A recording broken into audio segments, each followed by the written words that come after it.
શ્રી ગિરિરાજ ધરણ કી જય. વાલા વૈષ્ણવ, આપ સરણ મારા જય શ્રી કૃષ્ણ. આજે આપણે કૃષ્ણ અર્પણ ચેનલમાં શ્રી મહાપ્રભુજીના સેવક વિષ્ણુદાસ છીપા વિશેનો સત્સંગ કરીશું. જો તમે આ ચેનલમાં નવા હો તો તમે આ ચેનલને સબસ્ક્રાઈબ અને લાઈક કરજો અને આ સત્સંગનો બીજા વૈષ્ણવની સાથે શેર કરજો. આચાર્ય શ્રી મહાપ્રભુજીના સેવક વિષ્ણુદાસ છીપા આગ્રા પાસે એક ગામ છે, ત્યાં રહેતા હતા. એ લીલામાં શ્રી ચંદ્રાવલીજીની સખી છે અને લીલામાં એમનું નામ કમલા છે. તે આગ્રા પાસેના એક ગામમાં એક છીપાને ઘેર પ્રગટ થયા હતા. 20 વર્ષના થયા ત્યારે તેમનું લગ્ન થયું. પિતા વસ્ત્ર છાપી આપે તે વિષ્ણુદાસ આગ્રા જઈ અને વેચી આવે. આમ કરતા એક સમય શ્રી આચાર્યજી આગ્રા પધાર્યા. તે વખતે વિષ્ણુદાસ સુંદર છીટનો તાકો લઈ આગ્રા આવ્યા. તે વેળા શ્રી આચાર્યજીએ કૃષ્ણદાસને કહ્યું કે આ છીપા પાસે એક છીટ સુંદર છે, તે તું લે, જે માગે તે આપ. ત્યારે કૃષ્ણદાસે વિષ્ણુદાસને કહ્યું કે આ છીટનો આખો તાકો અમને આપ, એના પૈસા જે થાય તે તું લે. ત્યારે વિષ્ણુદાસે 4 ગણી કિંમત કહી. કૃષ્ણદાસે બધા રૂપિયા ગણીને આપ્યા. વળી કહ્યું કે બીજા સારા તાકા હોય તો તે લઈ આવ. વિષ્ણુદાસ વિસ્મય પામી ગયા કે આ તો મોટો મહાપુરુષ અલૌકિક જીવ છે. ભાવતાલ પણ ન કર્યા, આખો તાકો લીધો, તેના પૈસા આપ્યા. તેથી એમને આપવી યોગ્ય નથી. એમનો પૈસો મારે ઘેર આવશે તો આખું ઘર વૈરાગી થઈ જશે. પછી વિષ્ણુદાસે કહ્યું કે આ તમારા બધા રૂપિયા લઈ લો અને મારો છીટનો તાકો પાછો આપી દો. કૃષ્ણદાસે કહ્યું કે તું મૂર્ખ લાગે છે, તે કિંમત કહી એટલા તને પૈસા આપ્યા. હવે આ તાકો ક્યારેય પાછો ન મળે. તને ખોટ જતી હોય તો વધારે રૂપિયા લે, 4 ગણી કિંમત લે. ત્યારે વિષ્ણુદાસે કહ્યું કે તમે તો એક મહાપુરુષ લાગો છો, તેથી તમારું દ્રવ્ય ઘરમાં આવે, આખું ઘર વૈરાગી થઈ જશે. તેથી હું તમને વેચતો નથી. મારો તાકો આપે નહીં તો આ રૂપિયા એ રાખો અને આ તાકો એ રાખો, પરંતુ તમારા રૂપિયા મને પચે નહીં. કૃષ્ણદાસે કહ્યું કે આ તાકો શ્રી આચાર્યજીએ શ્રી મુખેથી વખાણી અને કહ્યું છે કે તેથી તું કરોડ ઉપાય કરે તો પણ આ તાકો પાછો ન અપાય. વળી શ્રી આચાર્યજી સેવક સિવાય બીજાનું કશું જ લેતા નથી. તેથી રૂપિયા તારા મનમાં આવે તે લઈ જા. બીજા તાકા પણ તારા મનમાં આવે તો લાવજે, ને ન આવે તો ન લાવતો. વિષ્ણુદાસે કહ્યું કે શ્રી આચાર્યજી ક્યાં છે? તો કૃષ્ણદાસે કહ્યું કે આ પીપળાના ઝાડ નીચે બિરાજે છે. વિષ્ણુદાસે આવી શ્રી આચાર્યજીના દર્શન કરી દંડવત કરી કહ્યું કે મહારાજ, આપના સેવકમાં આટલો ધર્મ છે તો આપ તો ભગવાન છો, હવે મને શરણે લો. શ્રી આચાર્યજીએ કહ્યું કે તમને શરણે કેવી રીતે લઈએ? તમે છીપાઓમાં રહો છો, આચાર ક્રિયા પુષ્ટિ માર્ગીય ધર્મ કેવી રીતે નપશે? ત્યારે વિષ્ણુદાસે વિનંતી કરી કે મહારાજ, હવે આપનો સેવક થયો પછી જ્ઞાતિ વ્યવહારનો ડર શો છે? મા બાપ માનશે, આપના સેવક થશે તો એમની સાથે રહીશ, નહીં તો જુદું ઘર કરીને રહીશ. માટે કૃપા કરી અને મને શરણે લો. શ્રી આચાર્યજીએ કહ્યું કે જા, શ્રી યમુનાજીમાં સ્નાન કરીને આવ. પછી વિષ્ણુદાસ યમુનાજીમાં નાહી અપરસમાં જ આવતા હતા તે છોવાઈ ગયા. કોઈનું એઠું પત્તું ઉડીને લાગ્યું, તેથી ફરી નાહવા લાગ્યા. શ્રી આચાર્યજીએ કહ્યું કે વિષ્ણુદાસ ફરી કેમ ચાલ્યા? તો વિષ્ણુદાસે કહ્યું કે મહારાજ, આ પત્તું ઉડીને દેહને લાગ્યું, તે છોવાઈ ગયો, તેથી ફરીને હું નાહવા જાઉં છું. શ્રી આચાર્યજીએ કહ્યું કે તું અત્યારથી જ છૂવાછૂવીમાં સમજે છે? ત્યારે વિષ્ણુદાસે વિનંતી કરી કે મહારાજ, હું શું જાણું કોને છૂવાછૂત કહે છે? આપની કૃપાથી જણાયું છે. શ્રી આચાર્યજીએ કહ્યું કે ઊભો રહે, અમારે પણ શ્રી યમુનાજીના કિનારે બપોરની સંધ્યા કરવી છે, તેથી ત્યાં તને નામ સંભળાવીશ. વિષ્ણુદાસે વિનંતી કરી કે મહારાજ, મારે માટે શ્રમ ન કરો, નાહીને આવીશ. આપ આપની ઈચ્છાથી પધારો તો સુખે પધારો, મારે માટે પધારો તો મને અપરાધ પડે. શ્રી આચાર્યજીએ પ્રસન્ન થઈ કહ્યું કે તમારા જેવા વૈષ્ણવ માટે તો લીલામાંથી પધાર્યા છે. માયાવાદનું ખંડન કરી ભક્તિ માર્ગનું સ્થાપન કર્યું છે. અનેક ગ્રંથ બધા વૈષ્ણવ માટે કર્યા છે. તેથી એવું શા માટે તું કહે છે કે શ્રમ ન કરો? વિષ્ણુદાસે કહ્યું કે મહારાજ, મારે તો કહેવું જોઈએ, સેવકનો તો એ ધર્મ છે.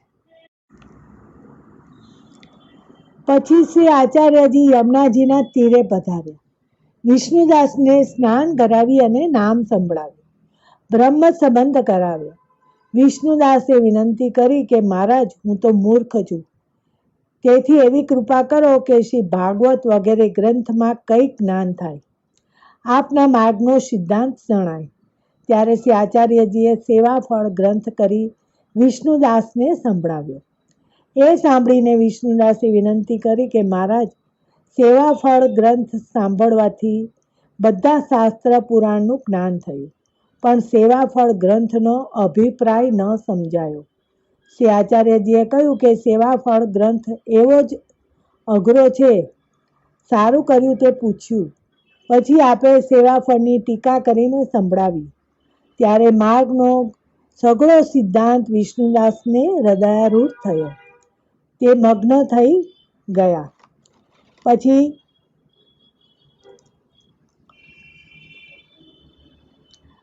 શ્રી આચાર્યજીએ વિષ્ણુદાસને કહ્યું કે હવે તમે તમારે ઘેર જાઓ. વિષ્ણુદાસે કહ્યું કે મહારાજ, હવે મારું ઘર તો આપના ચરણ કમળની રજમાં છે, એ છોડીને હું ક્યાં જાઉં? શ્રી આચાર્યજીએ પ્રસન્ન થઈને કહ્યું કે એ તો સાચું છે, પણ અમે તો અડેલ પધારીએ છીએ. તમે પણ એ ગામમાં જ્યાં રહો છો ત્યાં જ રહો. પછી શ્રી ગુસાઈજી ગોકુળવાસ કરે ત્યારે ગોકુળ જઈ શ્રી ગુસાઈજીની પાસે રહેજો. હવે તમને સંસાર બાધા નહીં કરી શકે, જેથી મન ફાવે ત્યાં રહો. વળી તમે શ્રી ગુસાઈજીના લીલા સંબંધી છો, તેથી તમારો બધો મનોરથ શ્રી ગુસાઈજી પૂરો કરશે. અમે તમને અંગીકાર કરી પોતાના કર્યા છે. તમે સદા ભગવત સેવામાં મગ્ન રહેશો. પછી વિષ્ણુદાસ દંડોત કરી પોતાને ગામ આવ્યા. શ્રી આચાર્યજીએ અડેલ પધારી વિષ્ણુદાસની છેટ શ્રી નવનીત પ્રિયાજીને અંગીકાર કરાવી. અહીં વિષ્ણુદાસે ઘેર આવી મા બાપને કહ્યું કે હવે હું તો જુદો રહીશ. ત્યારે મા બાપે કહ્યું કે જુદા રહેવાનું કારણ શું? વિષ્ણુદાસે કહ્યું કે મારું મન અલગ રહેવા કહે છે, તેથી અલગ રહું. પછી સ્ત્રી આવી. ત્યારે સ્ત્રીને કહ્યું કે તું ઠાકોરજીની સેવા કરે તો અડેલ જઈને તને સેવક કરાવું, તો તારા હાથનું હું જળ લઈશ, નહીં તો તું મારી પાસે આવીશ નહીં. ત્યારે 10-20 ગાળો આપી સ્ત્રી ઊભી થઈ ગઈ અને કહ્યું કે તે શ્રી ઠાકોરજીની પૂજા કરવાનું નામ લીધું, તેથી હું તારું મોં નહીં જોઉં. જે વૈરાગીની ફકીરની હોય તે શ્રી ઠાકોરજી પૂજે. મારે મા બાપ ભાઈ છે તો હું કેમ પૂજું? પછી વિષ્ણુદાસમાં મનમાં તેઓ પ્રસન્ન થયા કે શ્રી ઠાકોરજીએ બલા કાઢી, સારું થયું તે જાતે જ છોડી ગઈ. પછી વિષ્ણુદાસ થોડા કપડાં છાપે આગ્રા જઈને વેચી આવે, તેમાં દેહનો ગુજારો થાય. દિવસ રાત માનસી સેવા કરે અને શ્રી આચાર્યજીના ગ્રંથ શ્રી સુબોધિનીજીમાં ભાવમાં મગ્ન રહે. પછી કેટલાક દિવસે શ્રી ગુસાઈજીએ ગોકુળવાસ કર્યો. ત્યારે વિષ્ણુદાસ છીપા વૃદ્ધ થઈ ગયા હતા. તે શ્રી ગોકુળ આવ્યા અને ગુસાઈજી તેમના પર ઘણા જ પ્રસન્ન થઈને રહેતા હતા. હવે તે ત્યાંથી બ્રાહ્મણ પંડિતો શ્રી ગુસાઈજી સાથે વાત કરવા આવતા. ત્યારે વિષ્ણુદાસે મનમાં કહ્યું કે આ પંડિતો શ્રી ગુસાઈજી સાથે વાત કરવા આવે છે, એને હું જવાબ આપી દઉં અને વિદાય કરી દઉં તો શ્રી ગુસાઈજીને આટલો શ્રમ ન કરવો પડે. આવું વિચારી જે પંડિત આવતા તેમની સાથે વાત કરી નિરુત્તર કરી દેતા. મૂંગા જ કરી દેતા. પંડિતો જાણે કે જેના પોળિયામાં આ સામર્થ્ય છે કે અમે જવાબ દઈ શકતા નથી, તો શ્રી ગુસાઈજી સાથે તો અમે વાત કરી શકીશું. આવું વિચારી બધા બ્રાહ્મણ પોળ પરથી જ રોજ પાછા ફરતા. એક દિવસ શ્રી ગુસાઈજીએ વૈષ્ણવને કહ્યું કે આજકાલ પંડિત બ્રાહ્મણો વાત કરવા આવતા નથી, તો તેનું કારણ શું છે? તો વૈષ્ણવે કહ્યું કે મહારાજ, પંડિત તો ઘણા આવે છે, પણ પોળ પર વિષ્ણુદાસ એમની સાથે વાત કરીને એમને નિરુત્તર કરી દે છે. એમને તો મૂંગા મંતર જ કરી દે છે. તેથી તેઓ પાછા ચાલ્યા જાય છે. શ્રી ગુસાઈજીએ વિષ્ણુદાસને બોલાવીને કહ્યું કે તમને તો આ શ્રી આચાર્યજીનું એવું જ કૃપાબળ છે, તેથી તમારો બધા શાસ્ત્રોમાં તન્મયતા છે, એટલે પંડિતોને તમે નિરુત્તર કરી દે છો. પણ અમારા દ્વારેથી બ્રાહ્મણ ખાલી હાથે જાય છે, તે ઠીક નહીં. તમે પંડિતોને અમારી પાસે આવવા દેજો, એમની સાથે ચર્ચા કરી એમને કંઈક આપીને વિદાય કરીશું. વિષ્ણુદાસે દંડવત કરી અને કહ્યું કે મહારાજ, હવે આવવા દઈશ. આપને શ્રમ થાય તે માટે હું પંડિતોને વિદાય કરી દેતો હતો. હવે આવવા દઈશ. તે વિષ્ણુદાસ પર આવી કૃપા હતી. તો આ વિષ્ણુદાસજીની વાર્તા પરથી આપણે એટલું જાણી શકીએ કે વિષ્ણુદાસ એક સામાન્ય દ્વારપાળ થઈને બધા બ્રાહ્મણોને નિરુત્તર કરી દેતા. બધા જે અઘરામાં અઘરા શાસ્ત્રો કે જેની કોઈ બ્રાહ્મણોને સમજમાં નહોતી આવતી, એ વિષ્ણુદાસ દ્વાર ઉપર જ ઊભા રહીને નિરુત્તર કરી દે અને એનો જવાબ બ્રાહ્મણોને સમજાવી દેતા. તો આ કેટલી બધી અસીમ કૃપા શ્રી મહાપ્રભુજી અને ગુસાઈજીની આ વિષ્ણુદાસજી પર હતી કે તેઓમાં આટલું બધું સામર્થ્ય આવી ગયું. તો આ કૃપાનું જ પરિણામ હતું. તો આપણે પણ શ્રી ઠાકોરજીના ચરણોમાં વિનંતી કરીએ, શ્રી વલ્લભ અને શ્રી ગુસાઈજીના ચરણોમાં વિનંતી કરીએ કે આવું રંચક કૃપાબળ આપણને પણ પ્રાપ્ત થાય, તો આપણે ઠાકોરજીનું સઘળી લીલાઓનું હૃદયમાં અવગાહન કરી શકીએ. આટલી જ ઠાકોરજી પાસે વિનંતી સાથે આજનો સત્સંગ શ્રી ઠાકોરજીના ચરણોમાં સમર્પિત.